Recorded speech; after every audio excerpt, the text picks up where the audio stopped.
គេមកហើយគេមកទៀតហើយបងប្អូននៅចាំមិនទេកីឡាករប៉ាវ៉ែម្នាក់នេះហើយដែលធ្វើឲ្យអ្នកលេងប្រថៅដៃគុណខ្មែរធឿនធីរ៉ារបស់យើងជូរជាប់មែនតែនដែលជាការប្រកួត Foreman Tournament នៅលើទឹកដី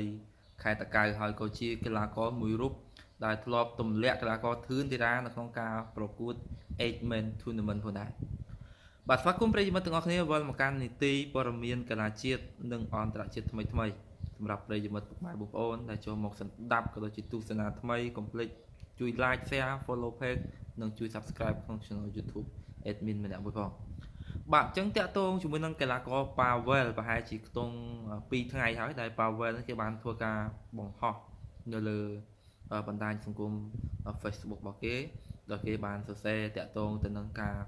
ធ្លាប់ប៉ះជាមួយនឹងកីឡាករធឿនតារាគេធ្លាប់ឈ្នះវងវិឆ័យនិងគេធ្លាប់ឈ្នះឡាយយ៉ាត្រាអញ្ចឹងតាក់ទងជាមួយឡាយយ៉ាត្រាប៉ះជាមួយនឹង Pavel ហ្នឹងខ្ញុំក៏អត់ដឹងថាប៉ះពីពេលណាដែរបងប្អូនដូចជាអត់ដែរមានប្រវត្តិប៉ះគ្នាទេប៉ុន្តែនេះគឺជាសំណេររបស់កីឡាករ Pavel បាទអញ្ចឹង Pavel នេះគឺគេស្នើសុំទៅបងប្រុស Tommy Kim ហើយបងប្អូនគឺគេចង់ប៉ះជាមួយនឹងនីក្រីខ្មៅចាក់តមុខឈឿនល្បីបាទអញ្ចឹងសម្រាប់ប្រវត្តិរបស់ Pavel គឺគេធ្លាប់ប៉ះជាមួយនឹងធឿនតារា2លើកទី1ប៉ះគ្នាការប្រកួត Foreman Tournament ដោយកាលនោះគឺវាយធឿនតារា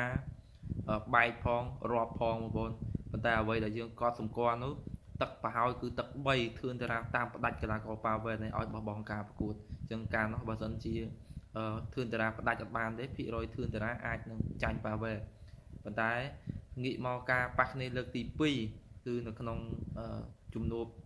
8Man Tournament ដោយ Pavel ហ្នឹងគឺគេបានទម្លាក់កីឡាករធឿនធីរ៉ាបងប្អូនហើយ Pavel ហ្នឹងក៏ឡើងទៅវគ្គផ្ដាច់ព្រាត់ប៉ះជាមួយនឹងកីឡាកររុស្ស៊ីហើយការប្រកួតប៉ះមួយរុស្ស៊ីនេះ Pavel ធ្វើបានល្អមែនទែនបងប្អូនប៉ុន្តែចូលដល់ទឹក3ផ្លាត់ចូលដៃរបស់រុស្ស៊ីនេះរាប់គឺលទ្ធផលគឺ Pavel បានត្រឹមជើងឯករងបាទអញ្ចឹងសម្រាប់ Pavel នេះបើនិយាយពីប្រវត្តិវិញទាំងការប្រកួតនៅទឹកដីកម្ពុជារបស់យើងក៏គាត់ធ្វើបានល្អជាពិសេសគឺគាត់ទៅសង្វៀនផ្ទះលេខ2គាត់ប៉ះលំដាប់ច្រើនហើយគាត់ទទួលបានជ័យជំនះច្រើនមកដែរបាទអញ្ចឹងសម្រាប់កីឡាករ Pavel បើប៉ះគ្នាជាមួយនឹងនិករេខ្មៅចាក់តមុខឈឿនល្បីគូនេះគឺមើលរំលងអត់បានទេបើសិនជាឈឿនល្បីហាត់ពេញបងឈឿនល្បីនេះជាកីឡាករដែលមានផ្លែអាវុធមុតស្រួយល្អណាស់ជាពិសេសការទាត់របស់ឈឿនល្បីក៏ល្អប៉ុន្តែកីឡាកររូបនេះអត់សូវចូលចិត្តទាត់បើតាមខ្ញុំបាទចាំការគាត់នៅវឹកហាត់នៅជម្រើសជាតិឈឿនល្បីនេះទាត់ល្អធ្លាប់ទាត់កីឡាករផ្ទះលេខ2មួយរូបដែលមកខ្មែរកម្រមានកីឡាកររូបណាវាយម្នាក់នេះស្លាប់គឺកងមើលឆាងធ្លាប់ប៉ះទាំងគ្រូឡៅស៊ីណាតធ្លាប់ប៉ះទាំងឡៅចន្ទ្រាធ្លាប់ប៉ះទាំងរឿងសុភ័ណ្ឌប៉ុន្តែមកប៉ះឈឿនល្បីនេះស្ដោករបស់ឈឿនល្បីទាត់ឲ្យស្លាប់ធំបាទអញ្ចឹងសម្រាប់ឈឿនល្បីបើប៉ះជាមួយនឹង Pavel នេះបើវាយ Pavel ស្លាប់ខ្ញុំបាទគិតថារៀងតឹងថា Pavel នេះគឺគេតាន់ប៉ុន្តែករណីមួយដែលខ្ញុំបាទស្រឡឹងឃើញ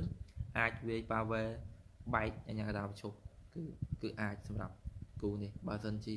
Pavel ហ៊ានចូលប្រទេសផ្ដាស់អាចនឹងបែករបស់ឈឿនល្បីនេះផ្លែល្អណាស់បងប្អូនតែឈឿនល្បីនេះពីច្រើនគាត់រៀងស្ទើរធន់ដែរបងប្អូនជាពិសេសគឺជើងក្រោមរបស់គាត់តែម្ដងសិនជាគាត់បរឹងបានទៀតឈឿនល្បីគីឡូនេះអាចនិយាយថាលំដាប់មួយរូបពិបាករកកីឡាករបរទេសប៉ះជាមួយគាត់បាទអញ្ចឹងសម្រាប់មកគូនេះបើប៉ះគ្នាបងប្អូនយល់ឃើញបែបណាសូមចូលរួមធ្វើការ comment មកចេញមតិយោបល់នៅខាងក្រោមវីដេអូនេះបងប្អូនអរគុណជួបគ្នាវីដេអូថ្មីក្រោយទៀត